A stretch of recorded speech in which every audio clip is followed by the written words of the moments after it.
Like I was saying, I didn't want to scare you off when I was reaching out to you to ask if you would come on here, but you are hands down, like not even just a little reason for it. You are the actual reason behind why I started a podcast in the first place.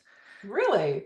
I thought when I started, I took it seriously enough, but I didn't think it would really go anywhere. But I always, in the back of my mind, even from the first episode, thought if this goes anywhere, it would be a dream guest of mine if I could get you to come on.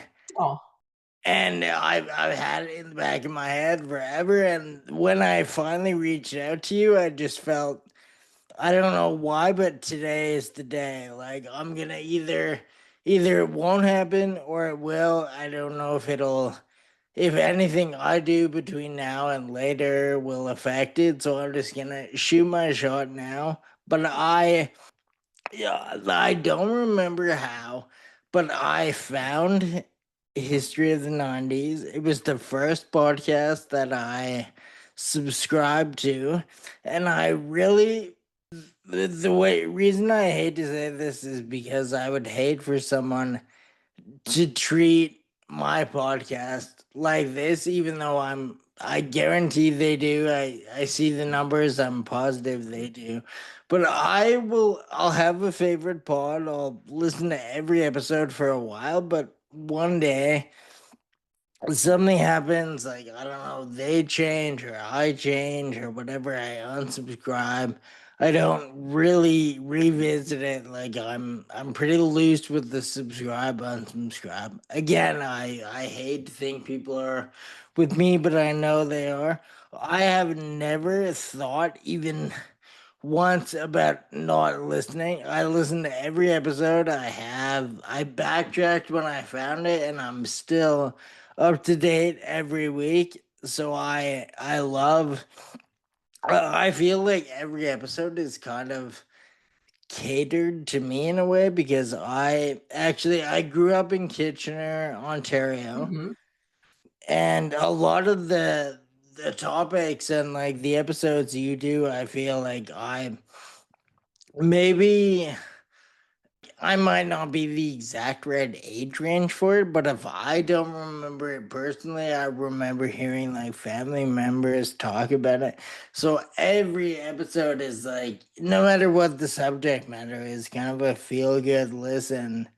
And in a way, like, I mean to sound weird. I know the parasocial thing is a little weird sometimes, but that's why I was like, let's just hop into this right away because I've listened to so many of the episodes. I feel like not that we're friends, but like the awkwardness of the small talk might be not there for me at least. So I feel like I've never been more prepared for an episode. I have questions that I always think of listening, and I'm like, I'm curious about this or about this. So I'm excited too. I'm really excited to talk to you. And I know exactly what you mean about subscribing and unsubscribing. And that means a lot to me that you have listened, from like right from the start, you've and not unsubscribed because I do it too. Like everyone does it. A show runs its course with you and you want to move on to new things. So the fact that you've not tuned out is amazing. And I appreciate that so much. yeah, I mean the thing about it, I guess if I can just throw a tiny bit more praise into it, was I think I was really drawn to the approach that you take on certain subjects. I feel like you have like you know about them, so it's like an authority on the subject, but it's not like overly. I mean, I don't want to offend anyone, and like it's great. The production quality, everything about it is incredible. I just feel like it's not like a fake. Like you don't put on a voice, and like there's a Hmm. bunch of ad reads for stuff that like no Yeah. one cares about, and you can tell you don't either. I just love the way it's all presented, and that made me think maybe I can like talk to people in the Hmm. same sort of manner, like not really force it on anyone, but still Yeah. like give them value at the end of it. Hmm. So it's very cool. I'm very excited. I can't really even believe. I thought it might be harder to convince you, to be honest. Well, you know what? A lot of people, I reach out to a lot of people to do interviews with them about subjects for my podcast. And I'm always so grateful when people say yes. So if someone, honestly, someone reaches out to me, I make it a rule to never say no. So as long as I can do it, I'm happy to talk to anybody, whether it's about the podcast or about a story that I've covered, because it's a two-way street. Like people help me all the time. So I'm very happy to be able to help you out with your podcast. And just to chat too. Well, thank you. I have so much stuff written down, and I'm gonna pick and pull. Hopefully, it's somewhat cohesive. But really, the kind of the starting point would be just to ask: are you at all like are you sick of the '90s yet? Like, have you talked about it enough, or do you personally love the '90s still?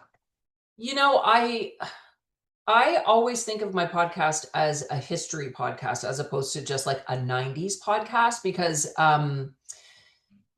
it to me, I love history and I love news and I love talking about, historical events, in particular when it relates to how they were covered by the news. And so from that perspective, no, I am not sick of talking about, history of the 90s.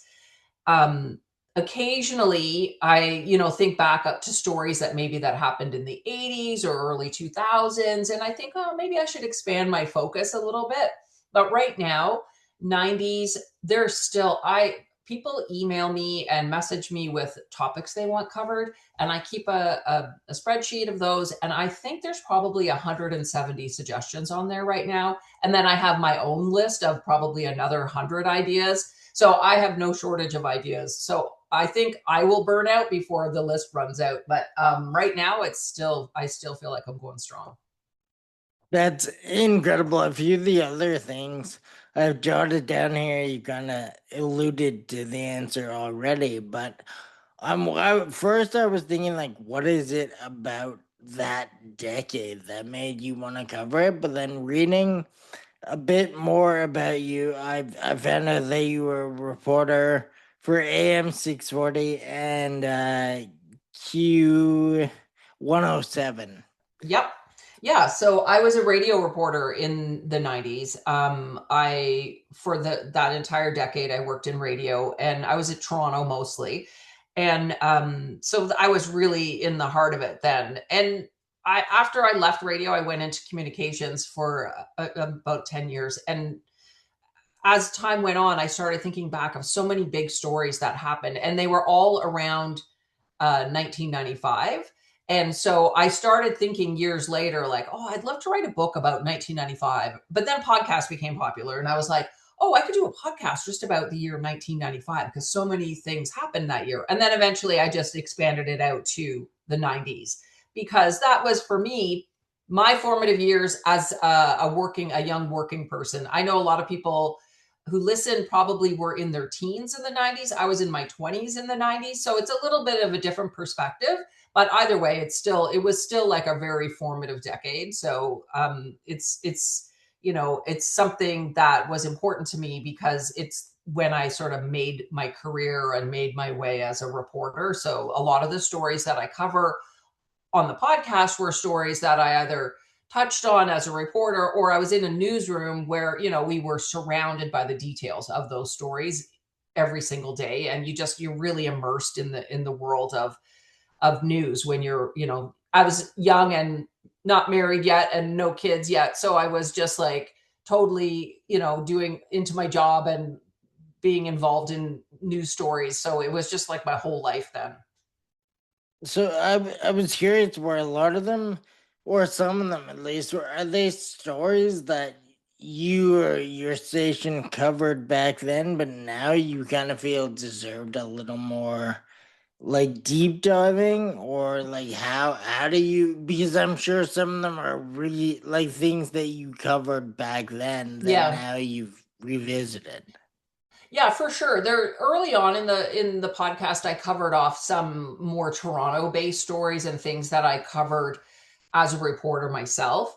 Um, and so those ones for sure. I even had old audio tape that I had saved.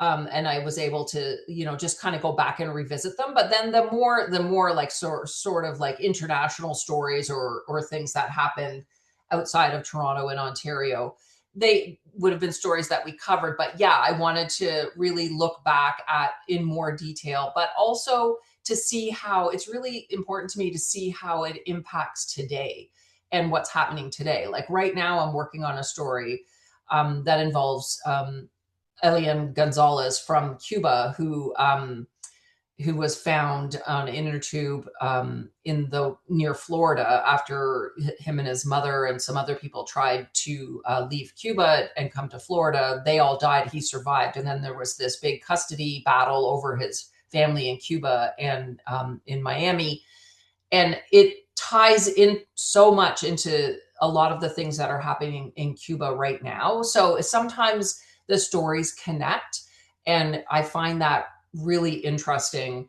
And there were, certain things that, because things were happening so fast, you might not have picked up on a lot of the details and what the meaning of them were, and that sort of thing. So now I'm able to revisit them and really get a full understanding of the story.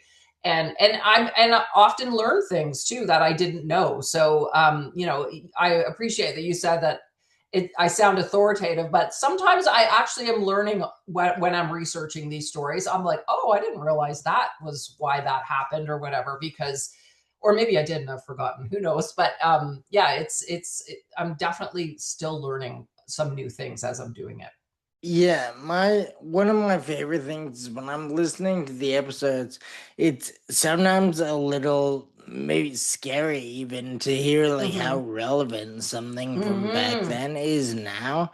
But it's Yeah. sometimes the same sort of sentiment, but it's super positive. You know, like when the Jays were on their insane run last year, and then Yeah. you can talk about the back to back. It's really cool how relevant and like feel good that story is. Like some of them might be a little more negative, Yes. juxtaposed with what's going on right now. But either way, like it's great to hear things from that decade be almost even more relevant now than they were then. For sure, for sure. And it's also like everyone loves nostalgia, and it makes what writing that Blue Jays episode that I did about the 92 and 93 wins, it like I felt so good when I was just even researching it and writing it, because you remember, oh my gosh, it was such a fun time. It was so great. And then we had that experience again last year. So it definitely felt really good to look back at it. Do you see like maybe in your analytics personally, like episodes like that, are they doing extra well just because the like relevance is so strong when they release? Yeah, sometimes it does do better, but my numbers are always pretty consistently the same. They don't really the topic, which amazes me, because sometimes I'll do topics where I'll go, okay, this is one for me. I'm not sure if everybody it will be interested. Like I did um the cod moratorium in the East Coast, which was a huge story in the 90s, and I have no idea why, but it fascinated me then and now. And I did a story on that. I'm like, this is for me, this one. But the numbers didn't change. People listened, even though it maybe isn't as exciting as a juicy true crime event from the 90s. So they're pretty consistent. But I do get people responding though through social media, and I see a lot of response to the stories that are tied into more relevant topics, that people do respond to them for sure. You mentioned before how many suggestions you have, and one of the questions I had was, I mean, you don't have to expose anyone or do anything nasty about it, but I wonder what's like the worst pitch idea you've heard? Like, has someone come to you with something like really crazy? Oh my gosh, I can't think of anything because honestly, people come up with really, really good ideas. And usually I've already have it on my list because someone else has suggested it. But often I'll get brand new ideas. Like even my most recent episode, I did an episode on fish and jam bands, and that was from a listener who hosts a podcast about fish, and he ended up being my guest, and I that was not on my radar because I have to say I was not like into fish. I was not into jam bands in the 90s, and I'm not now really. You know, there's some music I like. So it really wasn't on my list. So I really do pay attention to them, and even if they're crazy, I'll go look at it and I'll try to see what it is that they like about it and why they would want it, and see if I can fit it in somehow, because sometimes I'll group ideas together and make an episode where it's about a few different things, and that way I can touch off on a few topics. But no, I don't think I've had any really bad suggestions. They've all been really good. Yeah, as you're saying that, I kind of think a lot of I mean, I don't have that many good ideas, so maybe the best of my ideas isn't the greatest way to word it, but I sometimes take away the most like ideas and the most inspiration from someone floating something that might be considered like out of left field. Yeah, no, it's great to listen to people because you know, my listeners have great ideas. So I love listening to what they have to say, and I really welcome suggestions. I do. I'm glad you mentioned, because I also wanted to mention the podcast 1995, like the precursor to this one.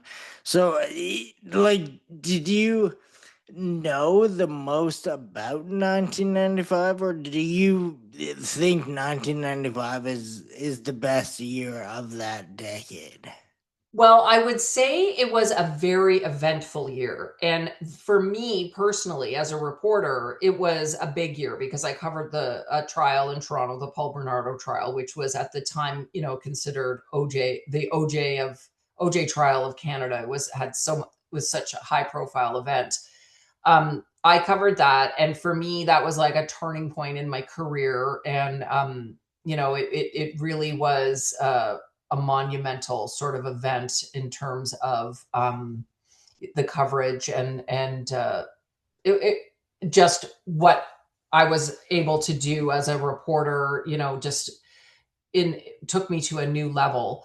So it was an important year also because it was the OJ trial. And that year, after the Bernardo trial, my news director sent me to Los Angeles to cover the OJ verdict. So it was for me a really big year. But then I started looking back over the years at other things that I would go, what year did that happen? And then I go, oh, 1995. So there was the Oklahoma City bombing in 95. There was in Ontario, there was an incident at Ipperwash Provincial Park that involved a killing of Dudley George, was a big event. There was the Quebec referendum. There was the Yitzhak Rabin in Israel was assassinated, and it just things like that. Every time someone would mention it, I'd go, "Oh, what year was that?" And I'd be like, "Oh, it's 1995." So it just felt like so many things happened in that year that I thought, "Wow, was a crazy year. Maybe I could do a podcast just about 1995." Start talking about, you know, the Bernardo trial, the OJ trial, and then go from there, kind of thing. So that's kind of how the idea started. But then eventually, when I joined Chorus to expand the podcast, we decided let's make it all about the 90s, not just about 1995. But, you know, there is a podcast out there that looks at a year by year events, and they did do a 1995 year, which is crazy because not that I felt like they were copying me or anything, because they covered a lot of different topics, but also because 95 was a big year for the internet, and it was a very important year. And the tagline on my podcast is a decade that changed the world. And recently I had and I do have lots of nice listeners who give me comments, but I also of course still get people that, you know, have not nice things to say. And someone responded by saying, like, doesn't every decade change the world? Like, what a stupid thing to say, a decade that changed the world. And I'm like, yeah, you're right. Every decade does. It's just a tagline. I'm not trying to say it's the only decade that changed the world, but it did. It was a very important decade.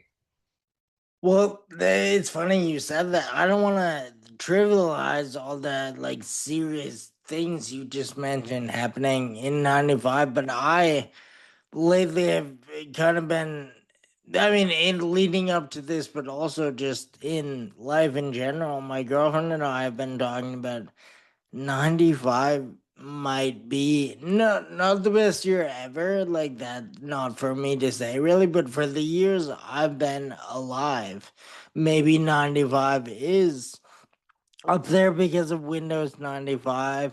Because like if I go on Letterbox and I look at all these insane movies from the 90s that I like watch over and over again, they're all from 95. Yeah, no, there certainly were. And although there is a book about 1999 being the best movie year, and I did an episode on it because that was also a year where there were a lot of amazing movies that sort of pushed the envelope on, like Fight Club came out in 99. I think The Matrix came out in 99. So there was a lot happening that year too. But yeah, no, 95 for sure. It was a very big year. See, maybe I'm gonna get in trouble with listeners or with a '90s expert, but in my mind, I sort of think of 1999 as the year 2000. Yeah, it really bleeds into 2000 for sure. It's hard to separate it's very different if you look at like 1991 to 99, totally different era, even though it's the same decade. And that's what I often would say to people that we went into the 90s. I was working in a newsroom. We were still using typewriters. I was still using reel-to-reel tapes. We had fax machines, which were like amazing. I had a pager, no cell phone. And by the end of the 90s, it was completely different. I was on a computer. We had the internet. We had email. We had digital audio recordings. We had cell phones. So like in, a 10-year period, the technology changed so rapidly that it was completely different by the end of the decade. Like it was like almost everything I learned in school, because I went to school for journalism and studied broadcast journalism, it was obsolete. Like everything was obsolete in less than 10 years. So it made your head spin. It was insane. So, okay, this is what I was saying, where my questions are going to kind of be inserted where they fit. Maybe not in the exact right order, but I was wondering actually what are your likes and dislikes of the current media landscape, and what do you like miss about your career back then? And I also maybe can add on like what is it like to know, like right now I have a pretty decent setup for all this, but I'm at my desk and it's like it would take a whole newsroom to put something out that you could put out in your home now. Yeah. What do you think about all that? Like, is it good or bad? Yeah. I mean, I'll tell you what I do miss is local news coverage. I live in Mississauga, which is just outside of Toronto, and we have a population of over 1 million people, and there is not really any local news anymore in Mississauga. Like the Mississauga News is gone essentially, and the Toronto Star used to cover local city council, but they don't anymore. So there's just local news is disappearing, and so there's no checks and balances when it comes to local politicians or anything that's happening in our communities, which is really frustrating and sad. And it's just going to keep going. And but on the flip side, I mean, I think it is pretty cool that we have people who can research and do things from their home and publish on Substack. I love, that's where we connected, was on Substack, and I love Substack, and I love reading, you know what people have to say, and they don't have to, there's no gatekeeping anymore. Like, people can put their stuff out there and you can read it if you want, but you don't have to read it. So, it's two ends of the spectrum, because at the same time, there is a lot of misinformation with people on TikTok, um, thinking that they're telling me what the news is when I know they don't have the story right. And it can get pretty frustrating, because I know I have two daughters, and they will often repeat to me what they heard on TikTok as if it's, factual. And they don't even talk to me anymore about stuff, because I'll always be like, well, what's your source? And they're like, TikTok. And I'm like, well, you should check that out, because that's not true. So it is a bit frustrating. I personally like the fact that I can work from home and I can research by looking at old newspapers online. I can find, articles online, and don't have to go to a library and look at microfiche or something, or clip out old newspaper articles and save them in a file somewhere so I can refer to them later. So, I mean, there's good and there's bad, like anything, right? You mentioned your daughters. I'm wondering, because I know like young people are obsessed with the 90s right now. Mm-hmm, And mm-hmm, mm-hmm, I've always thought the 90s were cool. You clearly have always understood the 90s, but I wonder mm-hmm. if just by doing it for a while, was there a time where you were like the coolest parent possible because you were the expert of what they thought was cool?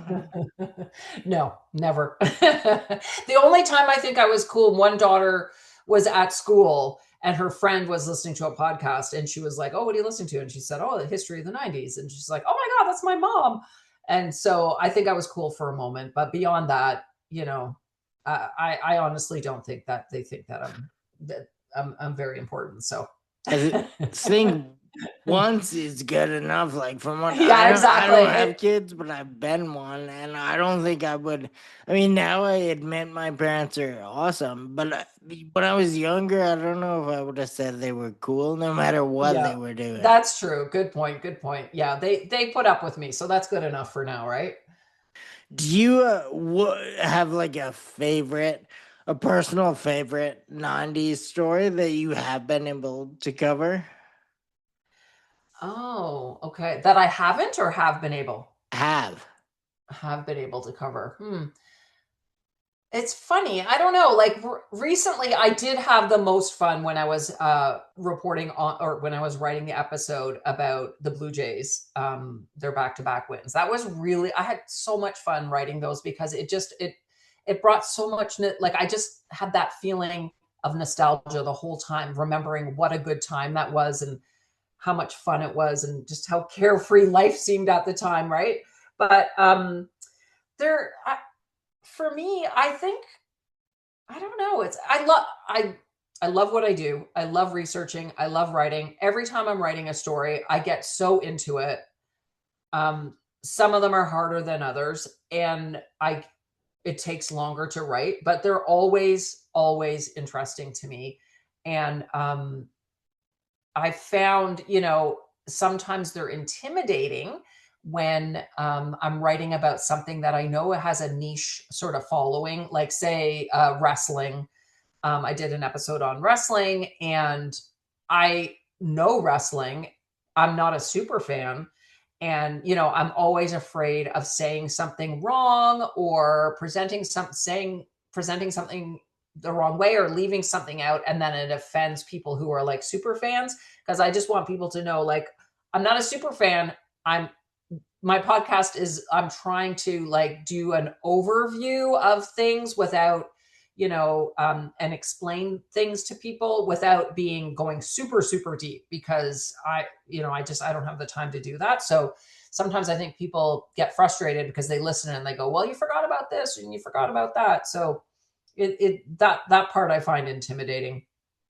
That's actually, I wouldn't have thought to interject with this, but that's partially why I was so inspired by listening to you. But then I chose to have a guest every episode so that I didn't leave myself to be blamed for missing Yes. certain things.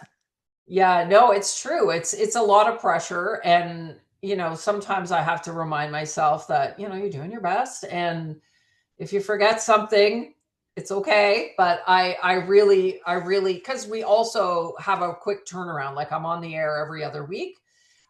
So it's a pretty quick turnaround in terms of researching and writing. So occasionally after the fact, I'll go, geez, I wish I had have included this or that. And I just have to move on. Another question I had actually is it you, like, are you the only, or like one of the only researchers, or do you have, Yes. so it's all you every time? Yeah. Yeah. I research, do all the research and the writing. And currently with Chorus, I have a producer and an audio producer. So they, look at the script and they help with the audio production, but the actual research and writing is all done by me. That's incredible. I actually would have guessed there was a little help, at least, like, not to offend you. I just thought there's so much, like, so much. Well, that is I don't know so much, but thank you for thinking that. That is a skill that, you learn when you're in radio, journalism in particular, and broadcast. It's the kind of beat where you are constantly, I was anyway, constantly covering different stories, different topics. Like, one day I was the politics reporter at Queen's Park. The next day I might be at Maple Leaf Gardens covering like a labor dispute or something. So you learn how to quickly learn what's important about a story, how to, get the information that you need. And, I got really good at skimming materials. Like, you'd be handed like the budget or something, and it's like 1,000 pages to skim it and pull out what's important. Obviously, occasionally you miss things and make mistakes, but it was just after many many years of doing that, it's a skill, I have to say, that I've learned to use to my benefit when writing a podcast, for sure, because it does require a lot of sort of quick research and getting the good stuff quickly. Are there things that people have suggested to you that you, I mean, it's hard for me to imagine there would be something you weren't at least aware of, but is there anything that you've not even, like, heard about going into it? Yeah, there have been, and I can't think of any of them off the top of my head, but because they're probably in my list now, where people will say, "What about this case?" And I'll go, what about it? And then I Google it and I go, oh my God, I didn't know anything about that. Especially from other countries, because I mean, I am Canadian and it is Canadian focused, but I do a lot of American, um, topics as well. But I do get people from Australia and from England and other places suggesting stories. And it's particular in Australia. There's been a few where people, like, there's the Port Arthur massacre, which I've now watched a documentary on, but I don't think I knew about it until I started doing this podcast. And I actually might do that, cover that topic in the next couple of months. It's on my list of ones that I want to cover soon. And yeah, I don't think I knew about it until someone had suggested it, and then I looked it up, and then I saw there was a documentary or a movie about it, so I watched it. So occasionally, yeah, particularly when it comes to, like, often it's like criminal cases that people, stood out for them, and they'll say, "Why don't you do something on this?" And I look it up and I go, "Oh, I didn't even know about that, but it's very interesting." So I'll put it on my list, and then that takes a little bit of more research because I'm starting right from square one where I don't know anything about it. That's incredible. Like, a lot of people kind of go through life not learning that much new every day, Yeah. especially for their job or whatever. But to be able to say that you're teaching other people about this, but then also maybe gaining a bit of knowledge yourself, that's incredible. Yeah, you're right. It is. It really is. I do feel fortunate to be able to be doing that because, I mean, I'm a curious person and I love learning. So you're right. 100%. It's a good place to be in, where I get to do that for my job, for sure. See, the way I work, I've learned, I'm getting better at it, but usually I'll miss something, kind of on the subject of leaving things out of episodes, and then I'll think about it, and maybe not like neurotically, like I'm not gonna lose sleep over it, but I wish it was something that would have been in, even if it's like a typo in a newsletter or something. I think that could have been caught. So do you ever have like kind of revelations, like even a week, a month, a year later, where you're like, oh, I totally forgot that important thing? Oh, it happens all the time. And you know what is even worse? It drives me crazy that after I record the episode, I must listen to it, I think three times in full with after it goes through the audio production. We listen to it about, I think it's three times. And last week on the fish episode, or the last when it came out, it went to air finally, and I listened to it one more time while it was already live, uh, and I noticed that I made a mistake. I had said that someone was the guitarist, but he was the drummer, and I was like, "Oh my god!" I listened to that three times, and I didn't catch it until after it was up. So of course, I recorded a correction. We put it on, but if someone has downloaded it already, they won't hear the correction. And I was just imagining that, some fish fan was going to hear that and say, "Oh my God, you're so dumb. Why didn't you, why would you say he was the drummer or the guitarist when he was the drummer?" But luckily, no one, I don't think, caught it. So that's good. But yeah, because that did happen to me early on with, in the wrestling episode, I said someone's name wrong. I did get like a lot of very unhappy people sending me messages. And, basically one guy in particular was like, "You don't even deserve to have a 90s podcast if you can't say that right." And I was just like, oh my gosh. So I was scarred by that. So now I'm just so paranoid all the time about mispronouncing somebody's name. That seems like a bit of an extreme reaction to that. Oh, I know, I know. And like, I know everyone always, what people say about comments and not reading the reviews and all that kind of stuff, but it still hurts. It really does. Because it was an honest mistake. But and I think I have what I call a Canadian accent. And I pronounce things, I do my A's like, I'm gonna give you a true confession here. I said Nirvana my whole life, okay? And then now I'm hosting a podcast and I'm told it's Nirvana. And I realize that I say my A's like Nirvana, like Mario, but is Mario, because also I would say Mario Brothers, but it's Mario Brothers. And there's a whole bunch of words like that where I say the A wrong. And it's people have called me out on it so many times. And I'm just like, okay, tomato, tomato, right? And then again, a guy was like, "No, honestly, you shouldn't be hosting a 90s podcast if you don't know how to say Nirvana." And I'm just like, oh my God. Anyway, I was traumatized by it, but now I know Nirvana. That seems to me like a harmless. I know, like, I mean, a lot of podcasts get by these days on rage baiting their listeners, and I don't like that, but it is true. This seems like a very harmless. No one is done dirty by you saying that. I know. It's just it's too easy. That's the problem, right? It's too easy to like criticize somebody that you don't have to say it to their face. It's easy to yell at them online, and so people just do it. Of course, that's probably something new that you didn't really have to experience back at the Mm-hmm. station.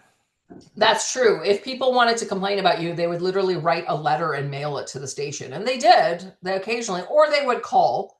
They might call the station and complain, or call you personally, like in the newsroom, and tell you something. But, it was a lot of work, so they didn't usually do it. Yeah, I to be honest, I almost respect that because like nowadays, no one would hand read a letter or pick up the I phone. know. They would just It's like so true. tweet about it. So you got to think back then, if they went to all that effort, they gonna Yeah. maybe deserve to say whatever they said. Like it might not be right. Exactly. It was really bugging them. Yeah.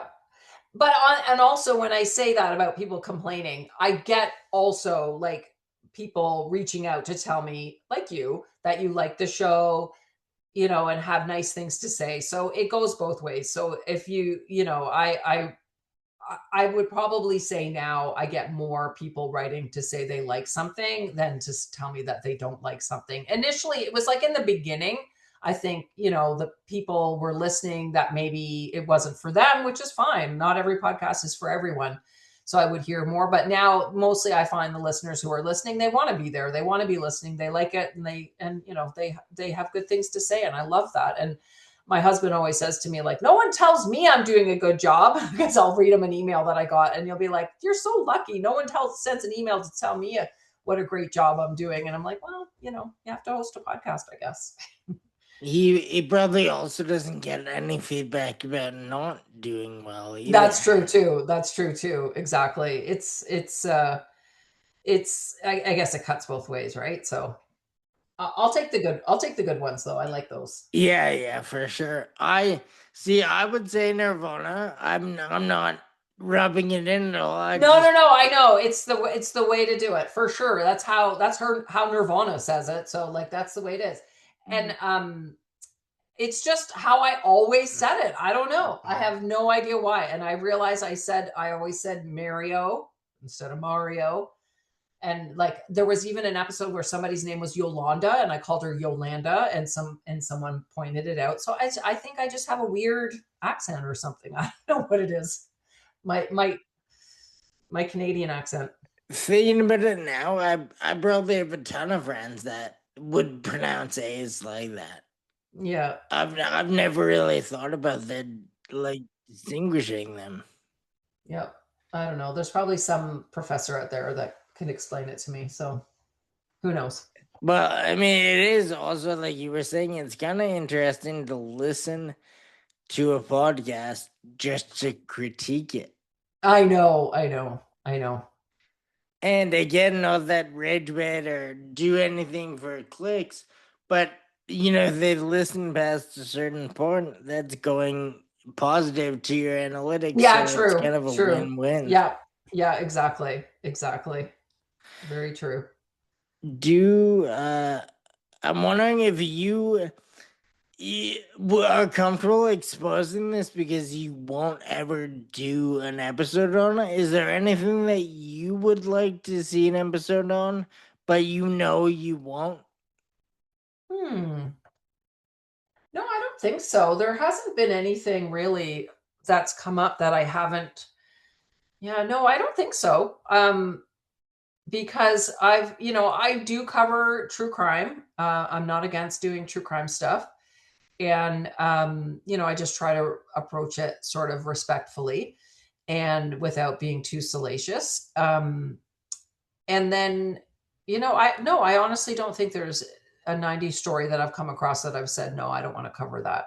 There are sometimes with stories that have been covered a lot, that I have a hard time finding a way to cover it that's different. So I haven't touched on it right away. Like initially, I didn't do the Tupac story because I wasn't sure how to approach it because it had been done so much. And there's been a few things like that. And, even with OJ, it's hard to cover it and say something new that people aren't aware of because those stories have been covered so much. But those are the kind of ones that I usually kind of shy away from when they're less just like been covered to death. But then I usually find a way to get around to covering it because they're all important parts of the 90s and people still want to hear about it and hear what, hear what I have to say about it.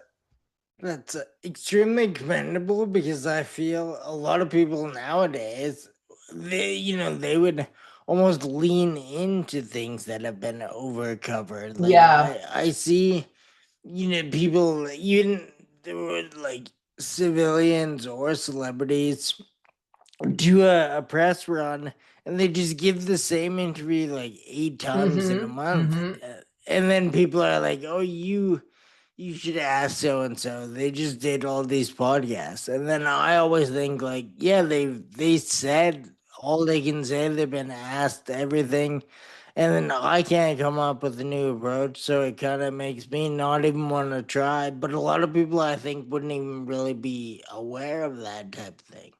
Yeah, for sure. No, it is true. And then on the other side of it too is sometimes like right now everyone's talking about the miniseries on HBO or wherever it is called The Love Story. It's about the JFK Jr. and Carolyn Bessette. And I covered that story quite a while ago. So I can't even watch it because I'm just like, I know too much about it. So it works that way for me sometimes where it's just like, oh, I don't, people will say, oh, did you watch that documentary on John Bonet or something like that? And I'm like, I can't, like, I know too much about it already. So it bugs me when I watch things that maybe get it wrong because I know the right story, and I get a little frustrated sometimes when I see other things covered that I've already covered and they're not quite getting it right. That's so funny. My girlfriend, I'm sure she's listened to episodes of yours here and there, but this morning she was asking me, 'cause she knows how much this like really means to me in the grand scheme of everything. So she was asking if I was excited or nervous. She said, you gotta bring up Love Story." And I said, like, I can't, because like she already covered it, and I'm sure knows more or the same as the writers of that show. Like, it's not something I want to bring up really, but since you already did, I'll Yeah, just throw that in there. It's funny. We're watching it. It's good, but again, I didn't really know too much about it beforehand. it's a fascinating story. It really is. And that's something I remember very vividly, that whole love affair and their wedding. I got married in 1999, which is the year they died. And I will not tell a lie that when I got married I was just like had Carolyn Bessette in mind. I wanted a very simple dress, and our wedding was really like small and private, and it's just like they were definitely in the back of my mind. And it so I do respect the story, and I'm fascinated by it, but after covering it sometimes I can't watch anymore or learn any more about it because I don't know what it is. I get frustrated if I see that the details aren't quite right, and I've heard that one might not be entirely accurate. Although I was happy to watch The Queen, or was that what it was called? The Yeah, and I know they got lots of things wrong on that, and I still enjoyed watching it. So sometimes facts don't matter; it's just entertainment, right? I've heard, I'm in no way near an expert, but I've also heard a lot of critique that it is kind of it's based on a true story, but they Yes. definitely took liberties with making it interesting.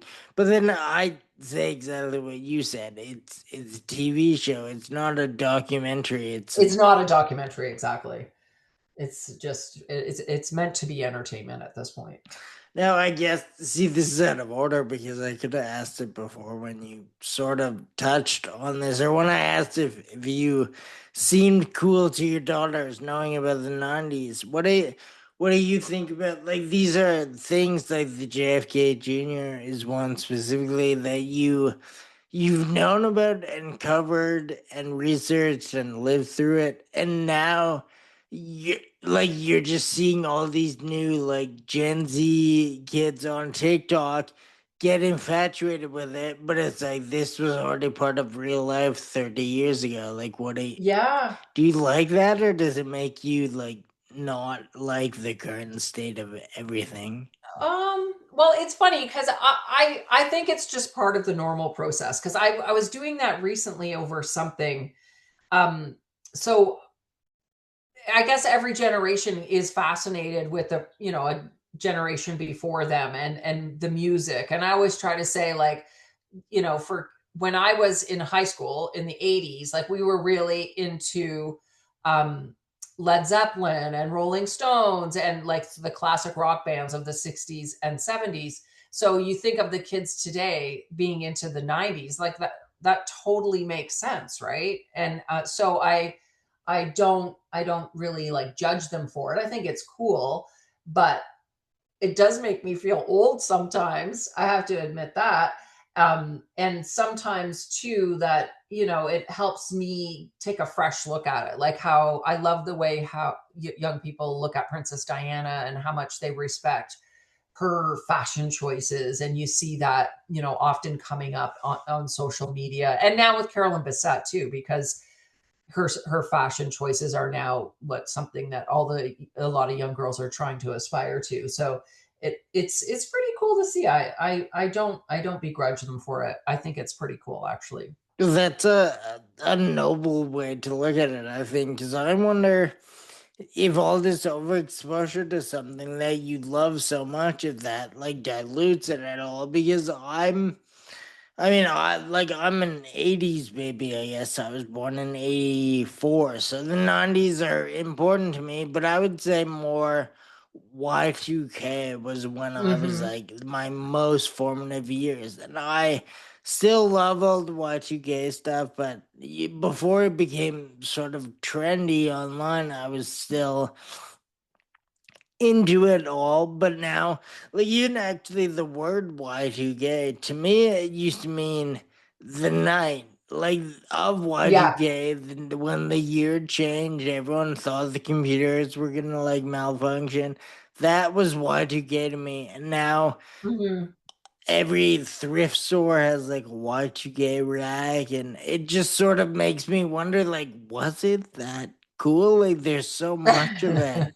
It makes me second guess it. Like, do you ever feel that way about the '90s? Like something you've spent so much time getting to know? Yeah, yeah. Well, for me, I look back to, and sometimes I don't remember being part of a certain scene or certain things because I was working a lot, and also I wasn't making a lot of money. So I didn't have money. So when it comes to fashion, like I didn't, I don't know, I just, radio was paid notoriously bad, and I was not making a lot of money, and I was just trying to pay rent. So I wasn't going out and spending money on fashion. You know what I mean? It was just like whatever I had, and that was it. So sometimes I look back and I go, oh my God, like I wasn't very fashionable, or I wasn't playing into a lot of the 90s trends that you see played up now as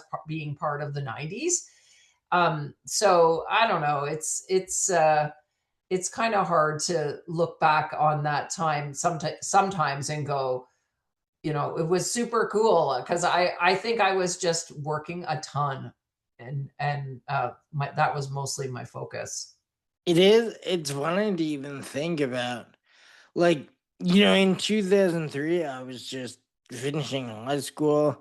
Everything we were doing, I never thought was a trend. Like, it was just Yeah, that's life. true. And That's then true. now, all of it is a trend to all these new people.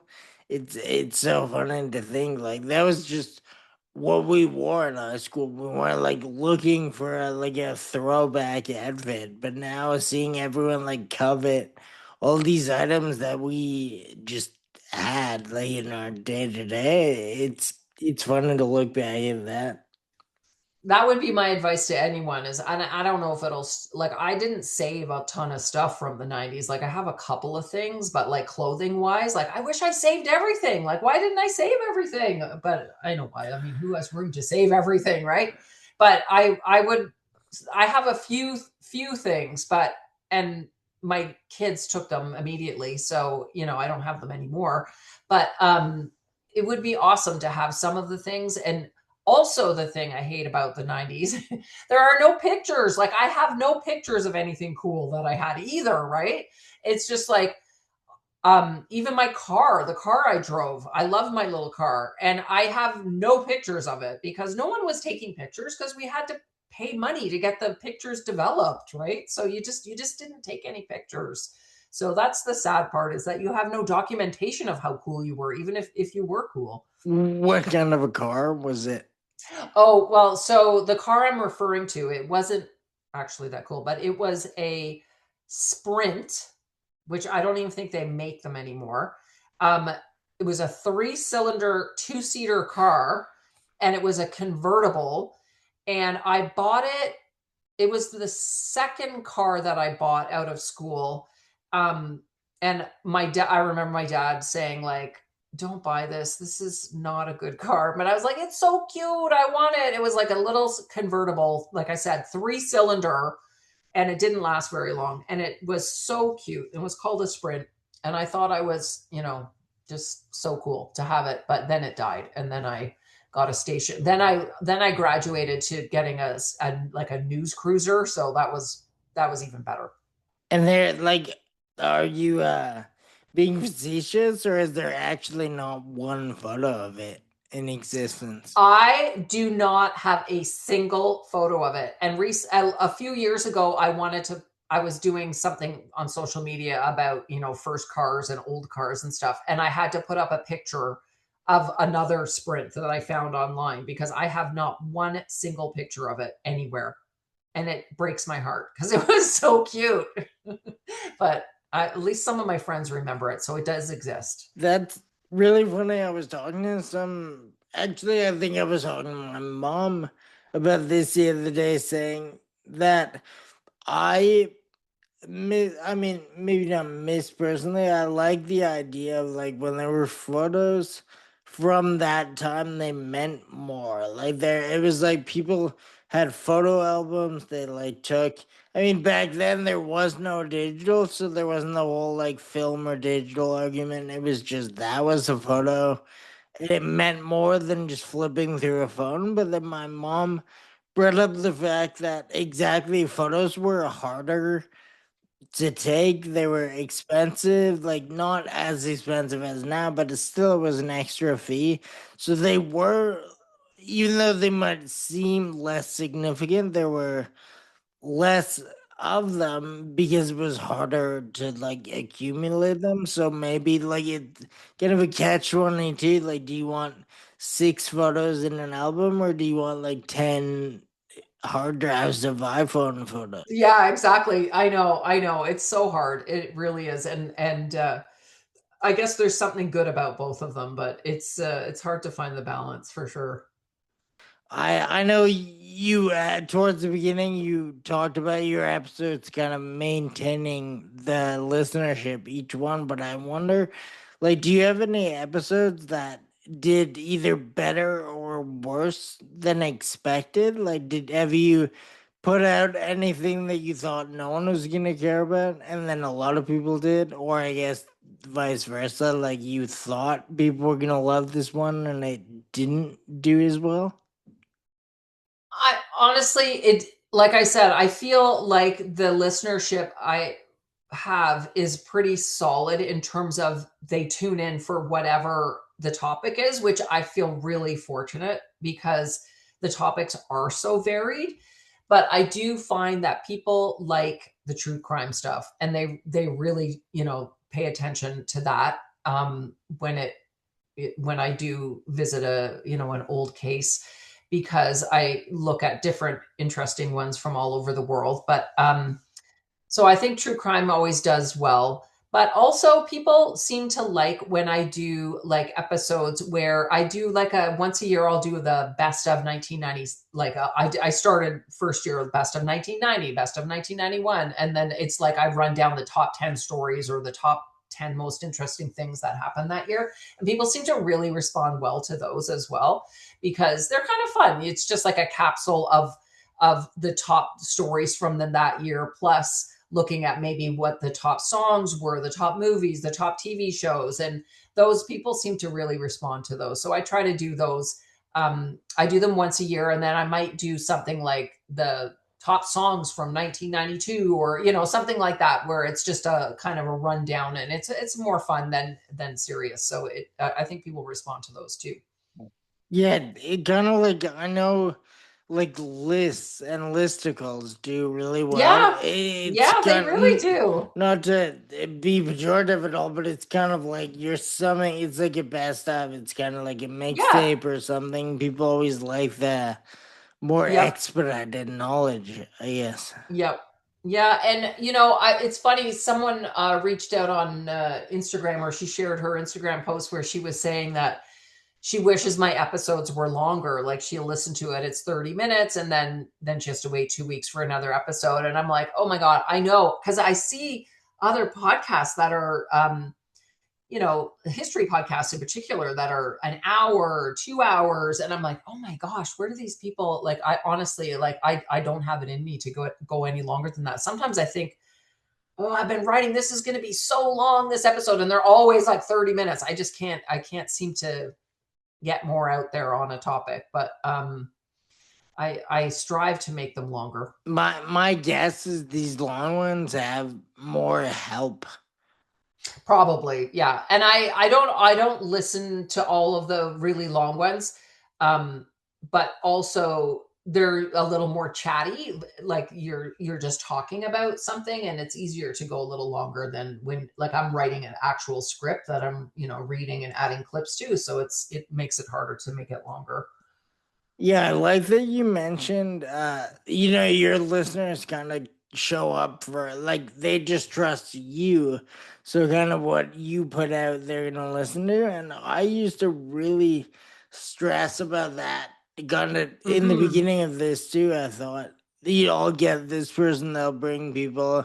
And then I really want to talk to this person, but I don't know if the audience is gonna like respond as Right. well to this. But then over time, I kind of realized that mine stay the same week to week, no matter if I have like a bigger name or like a Hmm. friend of mine, just like to talk about what I think is interesting. And I feel people, they almost lately I've been seeing my episodes with this is like so rude. No one's like a no name or whatever, but if it's someone that Yeah. isn't really heard of, those almost do better because someone explained to me that people want to prove like how kind of niche and like open minded they are, so they'll just Mm, listen to something they don't know anything about. And ever since they told me that, I don't know if that's true, but I like the mm. idea of it. I like being able to Yeah. like show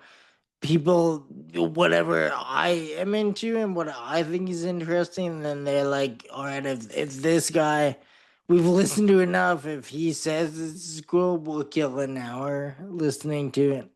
Yeah, no, that's a very good point. You respect someone, you find someone who shares similar taste to you, and you respect their opinion, so you can just have some trust knowing that, okay, this is probably something I'm interested in. And 100%, I do that with the shows that I listen to, and people that recommend books, whatever it is, like you find the person that who respond, that you can sort of respond to well to what they're recommending, and then you just stick with them. Do you ever like come across a story or something that really interests you, and then you look it up and it happened like in '88 or like 2002, and then it's out of your scope? Yeah, yeah. I mean, for sure, there's often things that start in 89, and I might still do them, and because they spill into the 90s. And then right now, the Elián González story, it started in the fall of 99 and it wrapped up in 2000. So I still feel like I can talk about that because it's kind of the 90s story because it started in the 90s, but and a lot of the backstory is the 90s. So they definitely bleed into, 80s stories bleed into the 90s, and 90s stories bleed into 2000s. And I'm okay to bend the rules a little bit and go, a little bit outside of the decade. Yeah, it's cool that you are able to do that, and like you can find stories that kind of transcend both. Like I think Yeah. maybe someone else would be even more strict about that, and I think it Yeah, might actually affect some of the narratives and the storytelling. And if for sure. something begins and ends in the '90s, I would say it's still important to that decade. Yeah, for sure. For sure. And there's always, it feels like, spillover to now, like you were saying earlier, that a lot of the stories, it's really scary almost how much they are relevant today. And when you listen to them and you realize, oh, that person's using, it's the same language as someone from the 90s, and they didn't necessarily invent it. It's something that's been around. So it can be quite surprising. Yeah, they actually constantly I'll be revisiting something from, I mean, the 90s for the sake of the conversation, even older, and people say something or they dress a certain way that, like, I see kids now think they've invented, but like it was already cool back then. For sure. Yep, for sure. It's, I mean, I guess, I don't know, maybe if they don't know that it already existed, they're genuinely thinking it's new. So I guess that's better than copying it blatantly and just saying it's new. Yeah, exactly. No, it is very true. Or they just adopt some of it and not all of it. But there's a lot of fashion stuff now that, even my daughters, I see wearing things that I'll be like, oh my God, that was like, certain kinds of shoes and stuff like that. I'm like, oh, that was really popular in the 90s. And they go, really? Oh, they think it's brand new. But I'm sure there was stuff I was wearing in the 90s that's, was from the 70s or whatever that I thought was brand new. So, Yeah, my brother my brother has two twin boys and they're really into the 90s, and a lot of the stuff they're doing now, I think, like, we that was just kind of standard back then. Like, again, it wasn't done to be cool or trendy or yep. whatever. It's just what we did when we were 14. Yeah, exactly. Exactly. I wonder if you. I mean, this might be exposing an episode, and I don't want you to do that. But I wonder, like, could you make any predictions for like something from the '90s? Is it going to be cool soon? And like, it already happened, but everyone's gonna, similar to like a JFK or a CBK. Oh my gosh, I wish I knew, because then I would be so far ahead of the curve on something, but I honestly, I don't know. It always surprises me why things like the JFK, I was really surprised because that I felt like that story had been done before, but I guess it hadn't really been that much. So I don't know what will be next. I honestly don't, because I mean, look at when Tonya Harding was, that whole story was revisited, and that became something that people were suddenly very interested in revisiting. So I don't know who's going to be next, honestly.